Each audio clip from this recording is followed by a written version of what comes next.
Imagina a un hombre encerrado en una celda durante más de 20 años, un hombre que no ha pisado la calle en 2 décadas, que ha pasado su vida entre rejas, vigilado, condenado, y ahora imagina que ese mismo hombre, desde esa celda, tuvo tanto poder que presidentes, ministros y partidos políticos enteros tuvieron que sentarse a negociar con él, que su palabra podía subir o bajar la cantidad de muertos en las calles de todo un país, que gobiernos de derecha y de izquierda, uno tras otro, pasaron por el filtro de su criterio.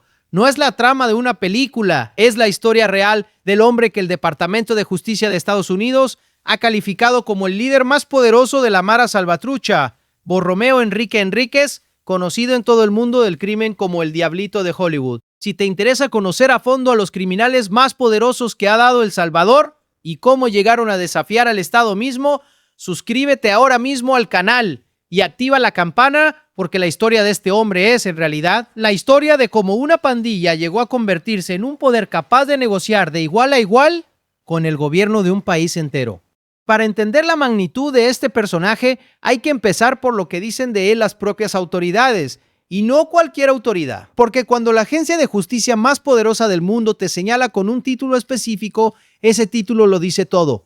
¿Cómo describe exactamente el gobierno de Estados Unidos a El Diablito? El Departamento de Justicia de Estados Unidos lo reconoce textualmente como el miembro más poderoso de la Ranfla Nacional, es decir, el hombre más poderoso de toda la cúpula de la MS-13, no un jefe más, el jefe máximo.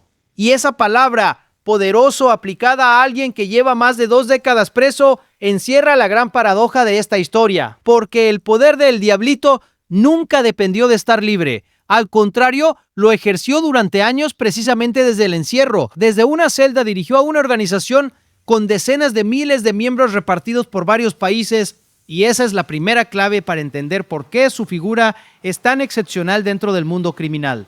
Pero antes de llegar a la cima, hay que entender de dónde salió este hombre, y su origen encierra una de las grandes ironías de la historia de las pandillas en América. ¿Dónde nació realmente el poder del Diablito y de la MS-13? No nació en El Salvador. Borromeo Enríquez emigró a Estados Unidos en los años 90 y fue allí, en las calles de Los Ángeles, California, donde se forjó como pandillero. Fue en esa ciudad donde había surgido la Mara Salvatrucha, entre los migrantes salvadoreños que huían de la guerra civil, y donde también nació su enemiga eterna, la pandilla Barrio 18. Con el tiempo, Estados Unidos comenzó a deportar masivamente a estos pandilleros de vuelta a Centroamérica, y así el Diablito fue enviado de regreso a El Salvador, pero no volvió como un derrotado, volvió con algo mucho más peligroso: el conocimiento, la cultura y la estructura de una pandilla que iba a transformar por completo. La deportación pensada para sacar el problema de Estados Unidos,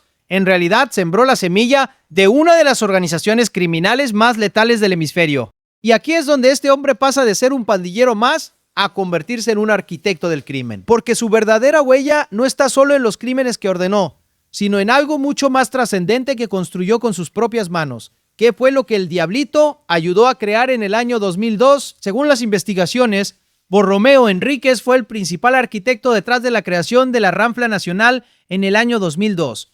Y esto es fundamental. La Ranfla Nacional es la cúpula, el órgano de mando máximo de la MS-13, el consejo de jefes que dirige a toda la pandilla a nivel nacional. Antes de eso, la Mara Salvatrucha era un conjunto de clicas dispersas, células locales que operaban de forma más o menos independiente. Lo que hizo el Diablito junto a otros veteranos fue darle una cabeza, una estructura de mando centralizada, una jerarquía. Convirtió a un montón de pandillas de barrio en una organización con dirección única. Ese fue su gran aporte al crimen salvadoreño. No solo mató y ordenó matar, sino que construyó la máquina que institucionalizó el terror. Esa cúpula que ayudó a fundar tenía en sus inicios un nombre tan escalofriante como revelador, porque el nombre original que se dieron a sí mismos estos 12 hombres explica de dónde viene el alias del propio Diablito. ¿Cómo se llamaban originalmente los jefes de la MS-13? La Ranfla tenía originalmente 12 miembros y se hacían llamar los 12 apóstoles del diablo. 12 apóstoles como una perversión siniestra de la imagen bíblica. ¿Y el diablo? Al que hacía referencia ese nombre no era una figura abstracta, era una referencia directa al propio Borromeo Enríquez, el Diablito de Hollywood.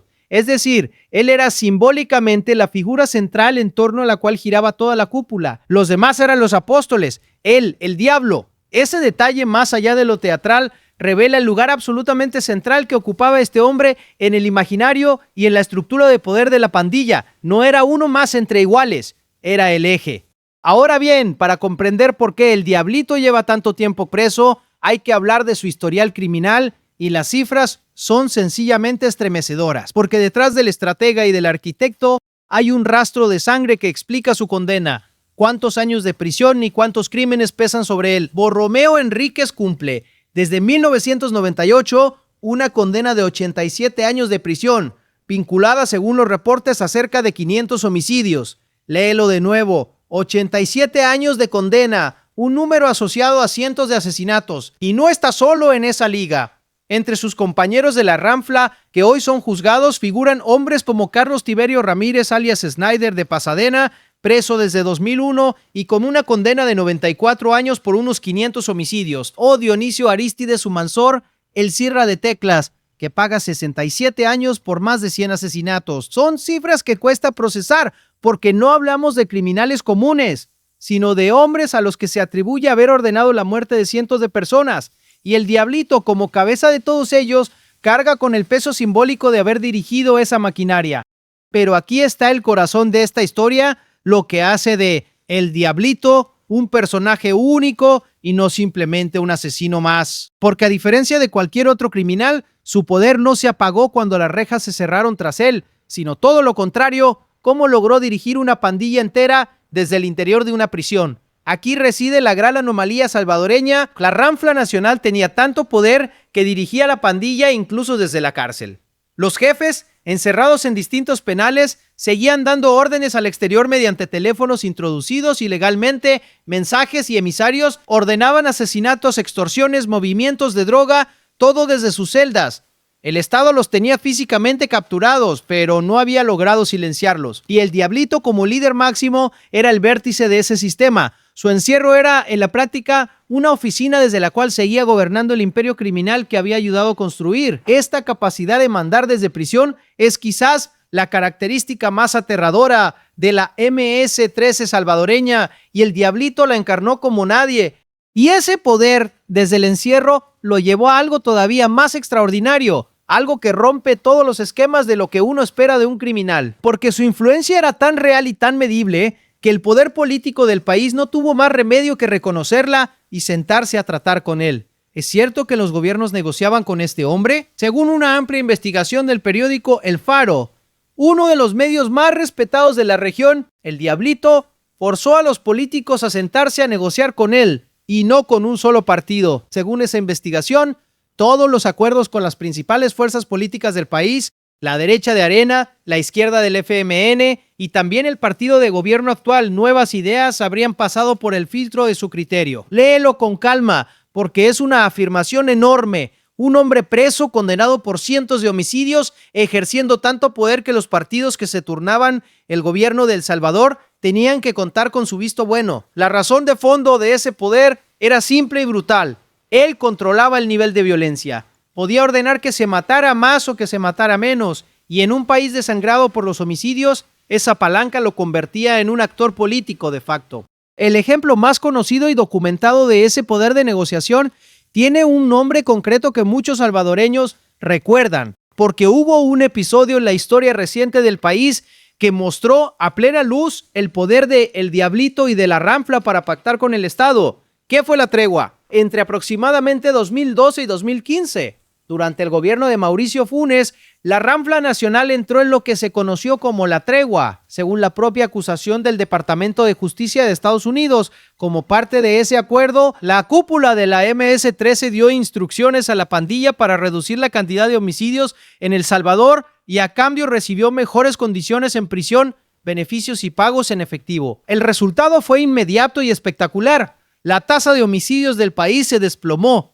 Para muchos, aquello parecía una esperanza, pero lo que en realidad demostró fue el poder descomunal de estos hombres. Bastaba con que ellos dieran la orden para que los muertos disminuyeran drásticamente. Y el Diablito, como líder máximo, llegó incluso a entregar personalmente una propuesta de paz al entonces secretario general de la Organización de Estados Americanos. Un pandillero preso, negociando ante un organismo internacional, ese era su nivel. Las consecuencias de aquellas negociaciones llegaron con los años hasta los más altos niveles del poder, porque el hecho de negociar con estos criminales no salió gratis y terminó alcanzando incluso a un expresidente de la República. ¿Qué precio pagó quien pactó con la pandilla? El expresidente Mauricio Funes, bajo cuyo gobierno se desarrolló la tregua, fue condenado en 2023 a 14 años de cárcel precisamente por negociar con pandilleros. Funes, que había huido del país y falleció en 2025, quedó así marcado por aquel pacto. Este dato es fundamental porque demuestra que las negociaciones con el Diablito y la Rampla no fueron un rumor ni una teoría. Fueron hechos con consecuencias judiciales reales, que llevaron a la condena de un exmandatario. La sombra de aquellos acuerdos, de aquel poder que la pandilla ejerció sobre el Estado, sigue proyectándose sobre la política salvadoreña hasta hoy. Y aquí, para no faltar a la verdad ni a la credibilidad, hay que hacer una precisión importante, porque el tema de los pactos es delicado y actual. Porque las acusaciones de negociaciones no se limitan a los gobiernos del pasado, sino que también salpican al gobierno actual, que las niega. ¿Qué se dice sobre pactos más recientes? Según el Departamento del Tesoro de Estados Unidos, hubo negociaciones más recientes en las que el gobierno de Nayib Bukele habría proporcionado incentivos financieros a los líderes de las pandillas a cambio de una reducción de los homicidios y de apoyo político en las elecciones. El presidente Bukele ha negado categóricamente haber pactado con las pandillas beneficios a cambio de reducir la violencia o de apoyos electorales. Es importante ser claros en esto. Se trata de señalamientos e investigaciones por un lado y de una negativa oficial firme por el otro. Lo que ninguna de las dos versiones discute es el punto central de nuestra historia, que hombres como el Diablito tenían el poder suficiente para que esas negociaciones, fueran del signo que fueran, tuvieran sentido. Nadie negocia con quien no tiene poder.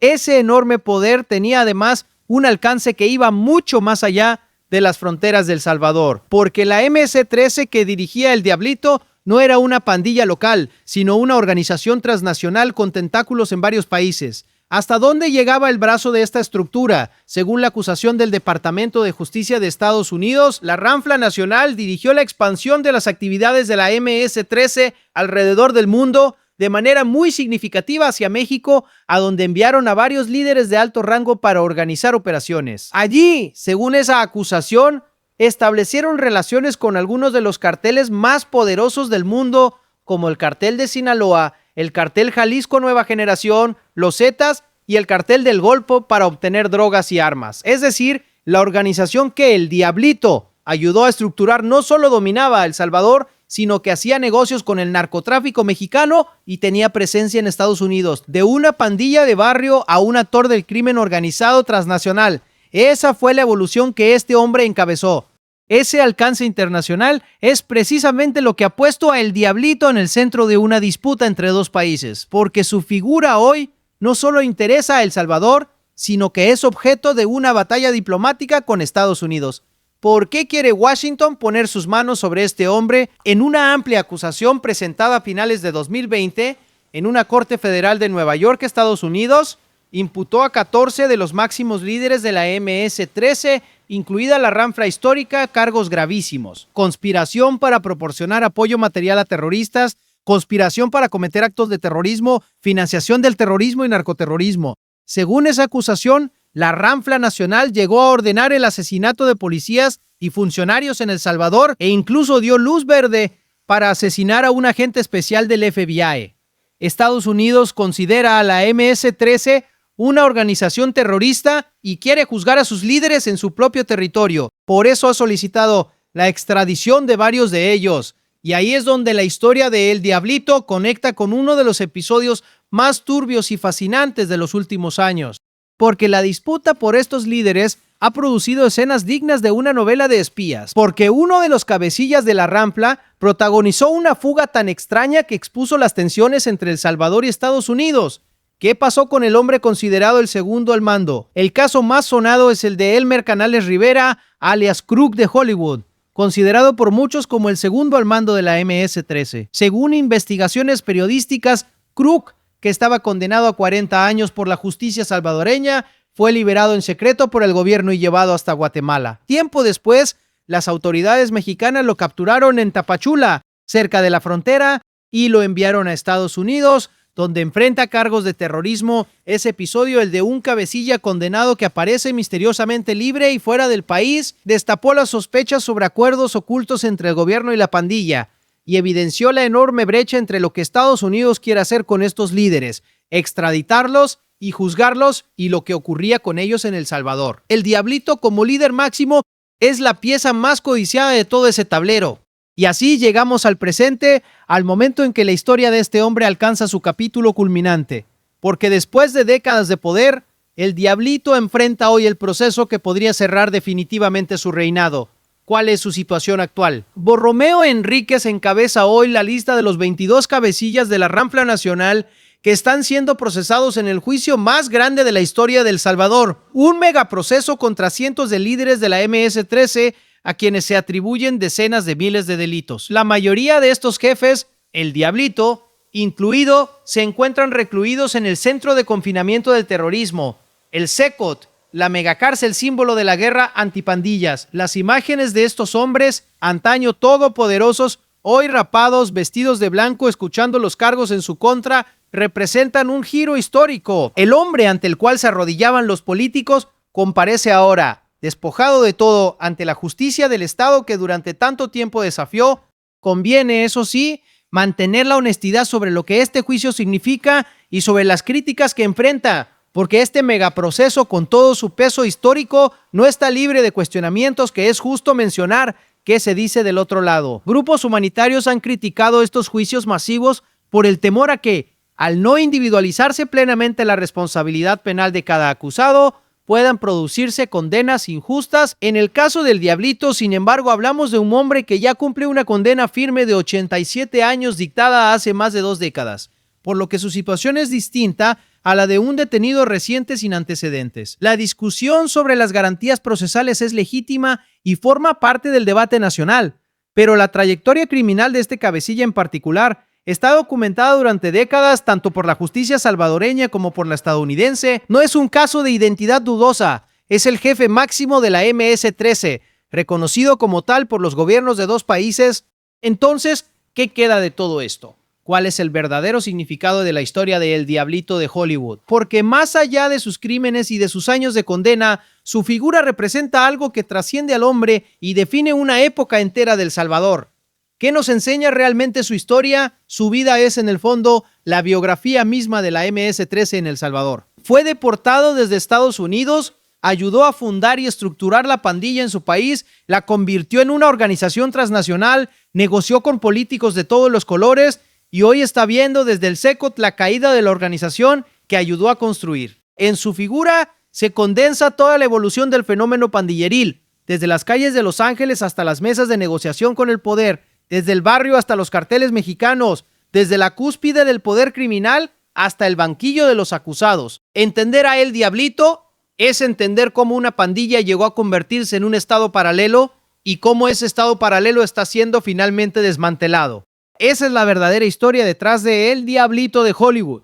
No es solo la de un criminal con cientos de homicidios a cuestas, es la historia del hombre más poderoso que dio la Mara Salvatrucha, un jefe que gobernó un imperio del crimen desde una celda, que hizo que presidentes y partidos se sentaran a negociar con él y que hoy enfrenta junto al resto de la cúpula el juicio que podría cerrar para siempre una de las etapas más oscuras de la historia de El Salvador. El diablo de los 12 apóstoles, el arquitecto de la Rampla, el hombre que controlaba la vida y la muerte con una orden desde prisión, comparece ahora ante el país que mantuvo secuestrado durante décadas. Y en esa imagen, la del todopoderoso reducido a un acusado más, se resume el cambio de una era. Si esta historia te mantuvo enganchado hasta el final y quieres seguir conociendo a fondo a los criminales más poderosos que ha dado El Salvador y cómo el país está saldando cuentas con su pasado, suscríbete al canal, activa la campana y déjanos en los comentarios qué personaje quieres que investiguemos a fondo en el próximo video. Porque detrás de cada uno de estos nombres